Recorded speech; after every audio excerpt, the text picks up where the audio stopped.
The conbini boys, they're the conbini boys, they're the conbini boys. Hey, Mike. Hey, Matt, how are you doing? Same old, Mike. Still waiting for my COVID-19 vaccine. Opens up tomorrow, actually. All ages in Massachusetts. So I'm hoping by the end of the month I'm going to be jacked up with some Moderna or Pfizer. No J&J, because 1 in a million somebody might get hurt. Not really sure what the thinking is on there. But yeah, hoping to get my first shot in the next week or two. It's going on in Crudo Bay. That's right, Crudo Bay. Yeah, man. So we've been here for about a month now.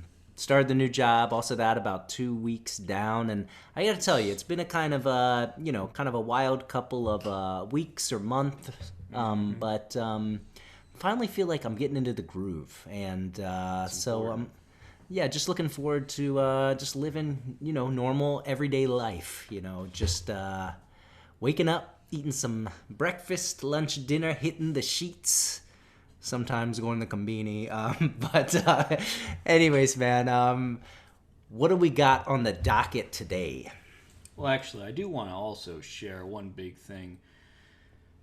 If you're holding Doge, keep holding, everybody. Nobody's getting a Lambo selling at 30 cents. So hold, okay? Stop selling, okay? We're all going to be riding Lambos. Look at Litecoin. Look at Bitcoin. 30 cents ain't the end game, people. We got to take this to 10, then 100, okay? All right?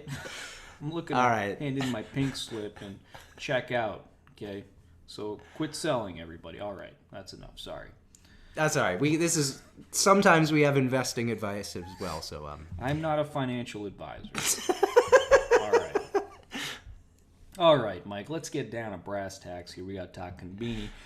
All right. So, Mike, it's that time of year.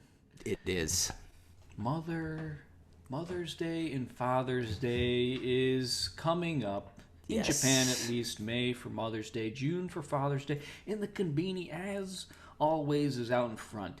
They got their game plans ready for children to celebrate their parents. This week, Lawson and Family Mart released their Mother's Day and Father's Day gifts that you can order ahead of time, pick up from the conbini, and give to your parents to show your love, your appreciation for them.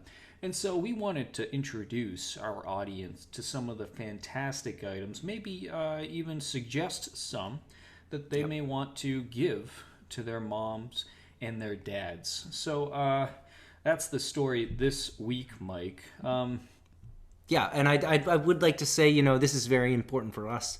As you know, a big cohort of our audience, I'd say probably 70%, it's our parents, and I'd like to say that, Mom and Dad, we really love you.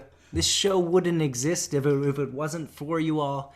And although it might be kind of hard to get these gifts from Japan over to the States, just wait next year. These are the types of things that might be coming your way.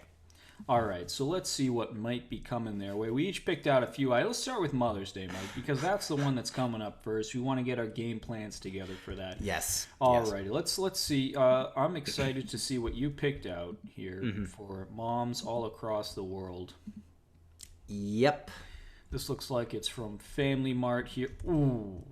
Yeah, man. Oh, we talked about this actually when we introduced Seiko Mart, which is the sort of Hokkaido exclusive conbini. We did a little bit of talk. I remember you went on a little bit of a riff of Japanese melon. It's the best. And Matt, this is one melon, and as you can see, that's that fine price of $50, for that one melon. So this is from Kumamoto, famous for their melons, the musk melon. And what can I say?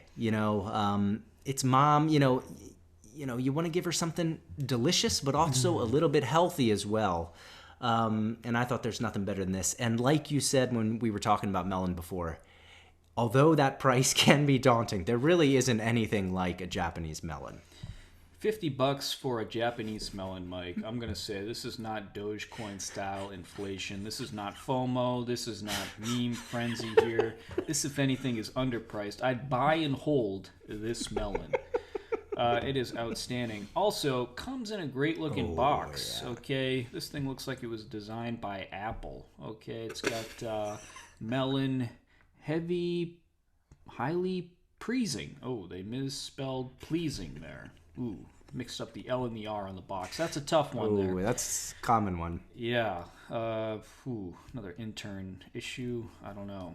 Hard to get past. $50 for that spelling miss there. I don't know about that.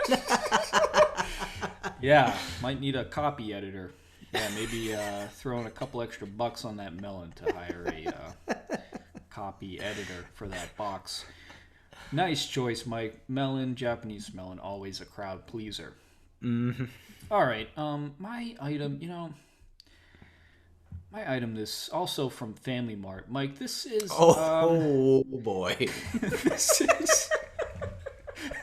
This is a box of, I don't really know, vitamin D drinks. It's 20 set. Little glass bottles of...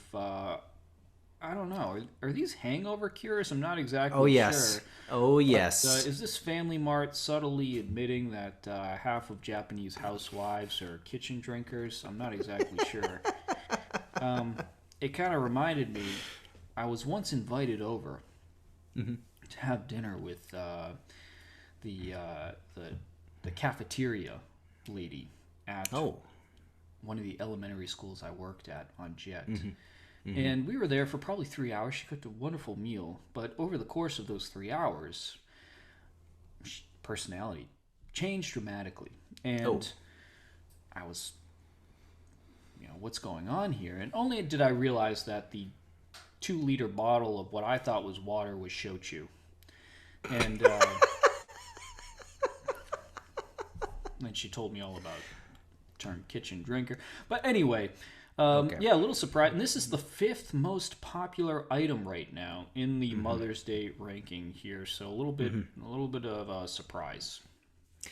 Yeah, vitamin D, if you're not getting outside, it's maybe the hardest one to get. You get that usually from the sun, I think. So I think, this is a lifesaver. I have had these before. Like you said, these are the hangover cure / power drinks that you kind of find with the Uko no Chikara.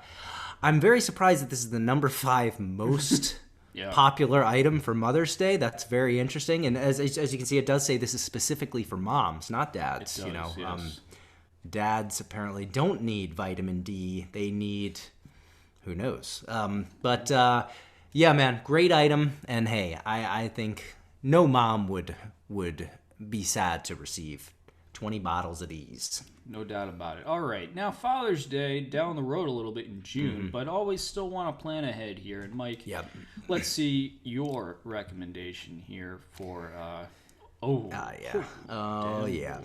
Yep, Matt. Yep. That is the Moritaya Koksan Wagyu sirloin steak, Matt. This is a sirloin steak. Jesus. 360 grams. It is expensive. 360 grams, about little bit less than a pound for, that's, $100. My dad, he's a big steak guy. We've invited him before. He has yet to join the Prime Rib Summit, but, I have fond memories of being out in the yard grilling up some steak with old Pops, and I don't know if he's ever, grilled his own Wagyu beef. So I thought this would be a great one for him. So yeah, anyways, but so that's what I got. So what do you got for your dad? Well, just real quick here, nothing better than some Wagyu beef, especially for Father's Day. Yeah, what's better than cooking up a big old steak? Actually, it's only 360 grams. Only 360. Not exactly a big old steak there. It's kind of a sliver. With the old man maybe crushing a couple of beers in the backyard, praying you don't overcook that sumbitch because it costs $110. Yeah, man, this looks awesome. Wagyu. Yep. Hard to beat it. All right, my Father's Day, it's a little bit different, Mike. In fact, I wouldn't even call this a recommendation. but it's a plant. Oh. And it's not even that nice of a plant. It looks like it may even have some holes in it. It's just a straight up green plant. Could be fake, could be real. You know, I was thinking nothing says thanks, Dad, for working 90 hours a week, suffering through depression, anxiety, and alcoholism like a lame-ass plant like this. This thing doesn't even have any flowers on it. Not sure why it's in the catalog.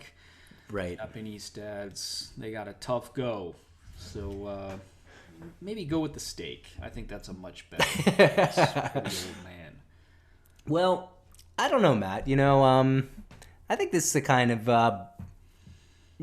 plant you just put in your house somewhere, and every once in a while you kind of walk by and you think, oh, all right. Yeah, that was a good... Oh, okay. So I could see that being this sort of thing. I agree. This is if we have any listeners who are sort of, really big into plants, let us know.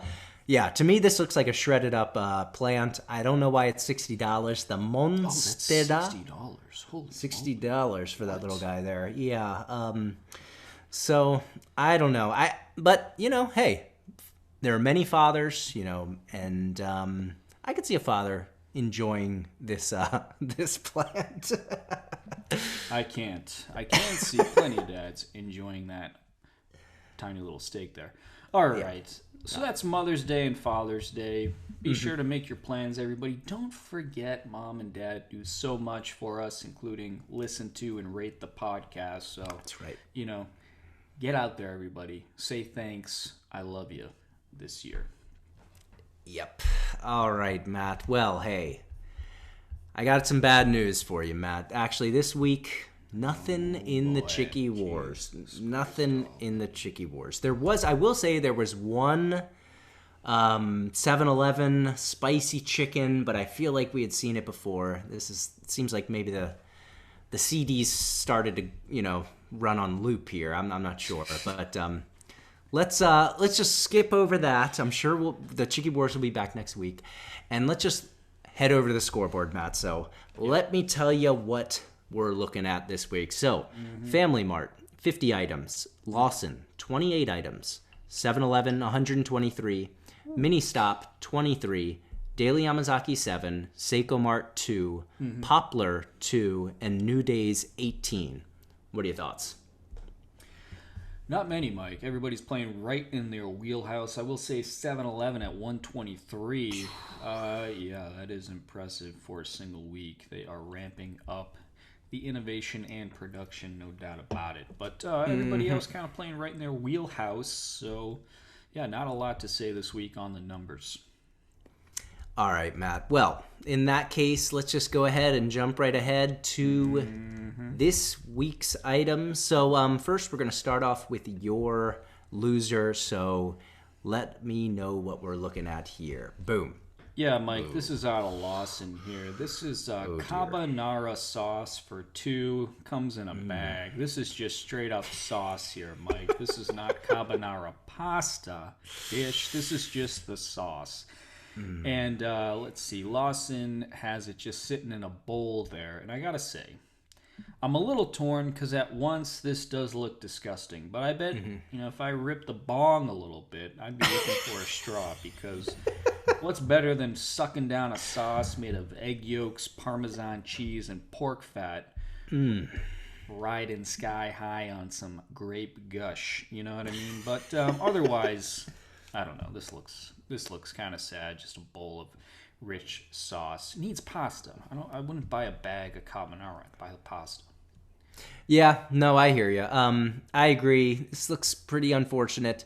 I mean, with some pasta, it might be looking a little bit better. I guess you could, of course, buy your pasta, boil it up, and then dump this on top of that. But I don't know. Why would you do that when you got the total package sitting right next door? Exactly. And this is 200 yen. This is no slouch there. Then you got to add in them.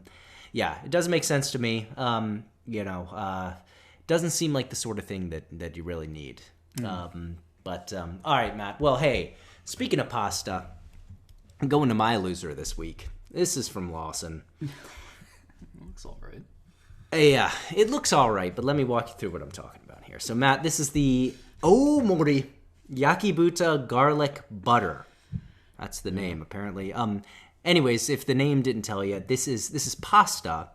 This is a large-sized helping of grilled pork and garlic and butter, and this is a Japanese-style wafu pasta, which is a term that is a little bit nobody really understands, but it has some shoyu and it has a little bit different taste than you'd expect from an Italian style pasta. So, Matt, I agree. Looking at this, and hey, this is Lawson number 2 on our loser. This might be the first time we've both picked a loser from Lawson.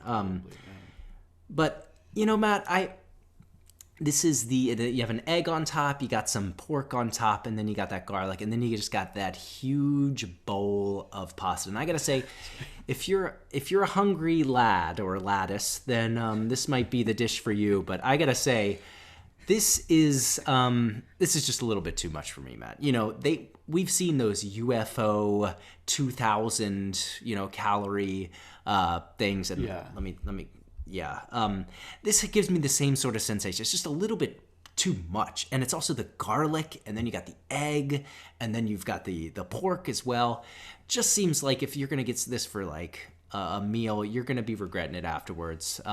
Nothing against the flavor, but just the sort of like total package is a little bit too much for me. Got it. Yeah, flavor wise, it looks pretty strong there with the garlic pork and the egg. But I get what you're saying. The size does look, it's huge. That is a lot of pasta there. Unless you're gearing up for the Boston Marathon, which you're probably not. You're probably gearing up for binge watching something on Netflix. I'm drinking a 6-pack, So, yeah, probably not the healthiest choice. But, flavor-wise, I bet this thing goes down pretty good. Now, on the way out, you might be doing a full-on session there. You might want to set up shop in the old restroom there. But size-wise, I get it. It's too much. That's like a full box of pasta right there. Yeah. Yep. All right, Matt. Well, hey, let's head on over to our winners, and starting with you, here we go. Boom. Yeah, Murray. This is out of Ministop, and I've been waiting for this for a long time now. It is Hado season at Ministop. Halo. We did a whole series on this a few weeks back when we profiled Ministop, but these are these awesome parfaits that mix ice with syrup and soft serve ice cream. And this week, this is a seasonal product, Mike, so I think this may be the first Halo of 2021, and it's a peach and strawberry. They got 2 flavors there. The one that caught my eye is the strawberry, Mike, and if you scroll down, they have this fabulous profile of the strawberry there. So they have frozen slices of strawberry as the ice component. So those are actual strawberry slices in there, frozen. Okay. On top of that, they got the syrup, and then on top of that, they got that vanilla soft serve ice cream. So, hey, summer's coming. Grab one of these boys, chill out, sit under a tree, enjoy life. This looks outstanding. Oh, man. So this is first off, this looks amazing. And I remember when we reviewed Ministop, is Halo the one that every year they're putting out new and newer ones? Exactly. And it's been like a long time. Like they've been doing it many years in a row, right? 96, yeah. Jesus Christ. I gotta say, man, this looks awesome. I can't believe that that's actually frozen fruit in there as well. Frozen strawberries, yeah. Oh my goodness. And this is at a convenience store? Are you all kidding me? Yeah. Ministop. All right, Matt. Well, hold on. Before I go any further, let me say this might be a little bit of passing the guard here because we had 2 losers from Lawson, and we've got 2 winners from Ministop. And the reason I switched so fast is because this is we're in a similar sort of situation here. And I got to say, Matt, this is actually, you sent me this, and because, as you know, my wife is a huge chocolate banana fanatic, and so my pick for the week. This is actually, it was a couple weeks ago, but I'm just going to go ahead and go with it. This is the Guru Kuru Nome Chow dessert. So this is dessert that you that you end up drinking. You drink it. And Matt, look at this. This is the one you sent. God damn, look at that. This is, so you've got ice cream. On top, you've got chocolate sauce. Then you have pureed actual banana. Oh, boy. And then you've got milk. I'm telling you, Matt, like, Damn. look at this. Yeah, we got another profile here. And that's banana-flavored milk pudding. Oh, no, milk pudding. What am I talking about? Pudding. Yeah, Matt. So, Damn moly. I gotta say, like, I think both of our winners this week sort of, fit very well together. This is Ministop. I mean, they're really, when it comes to these sort of frozen desserts, and to be honest, just general product selection in general, Ministop seems to be like, they might be taking the reins from Lawson. I'm getting a little bit worried. It's something we're gonna have to look at this year going forward. But yeah, so that's my pick for the week. Yeah, man, I'd be double fisting. I'd have a hollow in one hand and one of these chocolate banana things in the other. And that would be my full day there. That's my 2,000 calories well spent, I can't believe that's banana puree. And, the beauty of this, everybody, again, this is some real artistry here. This isn't Daily Yamazaki with some blown out, crazy exposed photos here. This is well done, okay? Yeah. We got that. That's banana pudding on the bottom. My banana God, pudding. Sucking up that banana pudding. And then to get the banana puree above that. And then the ice cream. And you got that big fat straw. You just suck that boy down. Man. Oh. Holy damn moly. That looks outstanding. We got to get my out on this. We got to get the spicy commentator out to review this one.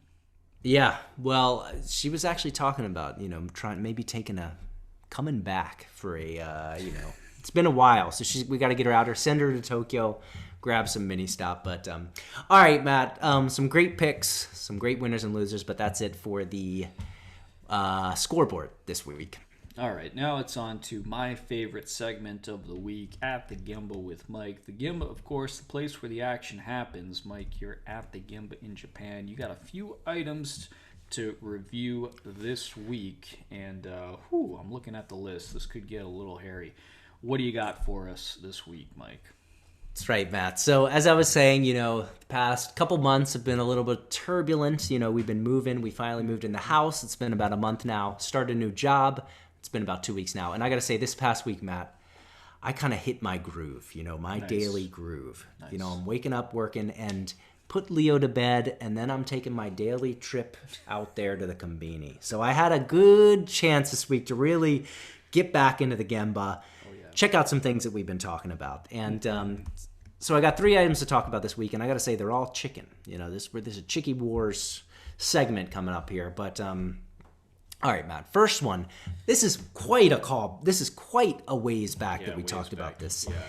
This is the Karage-kun Beni Shoga, and the Beni Shoga, as you can see, is that sort of red ginger that you find it on like curry.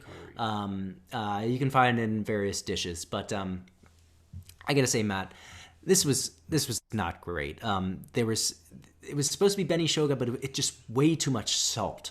And it was just way overpowering. And, for the quality that we expect of the Karage-kun, I got to give this 2 stars. Yeah, I can't say I'm surprised there, Mike. I didn't really see Beni Shoga working so well with the Karage-kun. So, no surprises there. I'm actually a little bit more nervous about what's coming. So, yeah. Oh, dear God. All right, Matt. So, as you know, last week... There they are. That is right. They almost look like some... Looks like baguettes.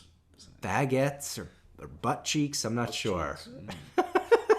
All right, Matt. So what we're looking at now, these are the Poke Chiki Mentai mayonnaise flavor. That's mentaiko mayonnaise flavor.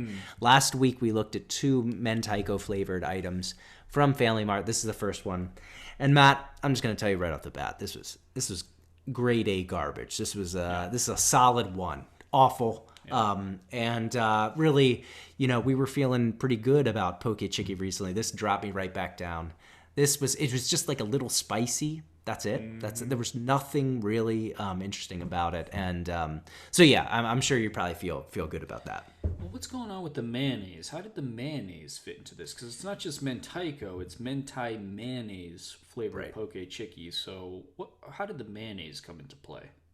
Well, that's the thing. It didn't come into play. Like, if there was maybe a little mayonnaise in it, it might have made it better. It was just the flavor was mentaiko mixed with mayonnaise flavor. Theoretically, didn't work out. It didn't make any sense to me at all. All right, back to the drawing board for poke chiki there. It's they had a bit of a run going, but back to first base, I guess. What? Yeah, this one I'm thinking. This is the one. I waited to the last for this. This is the one that we were both kind of shaking in our boots about. This is the mentaiko cheese in fami chiki.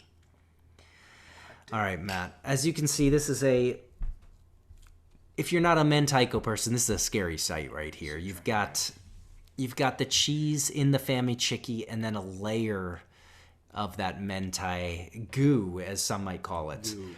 Yeah. Matt, I'm gonna tell you, this was all right. This was a 3-star. Oh, okay.